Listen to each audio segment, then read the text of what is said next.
તો દોસ્તો, બે અંકોવાળી અમુક સંખ્યાનો ગુણાકાર આપણે માત્ર 2 થી 5 સેકન્ડમાં કરી શકીએ છીએ. તો તે આપણે જોઈએ. ધારો કે 23 × 27 કરવા છે, તો સૌથી પહેલાં શું કરવાનું? બંનેના એકમના અંકોનો ગુણાકાર કરી નાખવાનો. એટલે 7 3 7 21, અને દશકનો અંક 2 છે, તેમાં 1 ઉમેરો તો કેટલા થાય? 3. તો 3 દુ 6. તો આ થઈ ગયો ફાઇનલ આન્સર.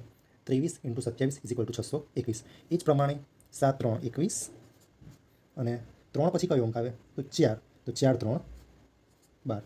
6 ચોક 24, અને 4 પછી કયો અંક આવે? 4 પંચા 20. 7 3 21, અને 9 ઈઠ્ઠા 72. 8 દુ 16, અને 9 પછી કયા અંક આવે? તો 10. તો 10 9 90. તો આ ત્યારે જ એપ્લિકેબલ છે કે જ્યારે બંનેના એકમના અંકોનો સરવાળો 10 થતો હોય અને દશકનો અંક બંને અંકોનો સરખો હોય.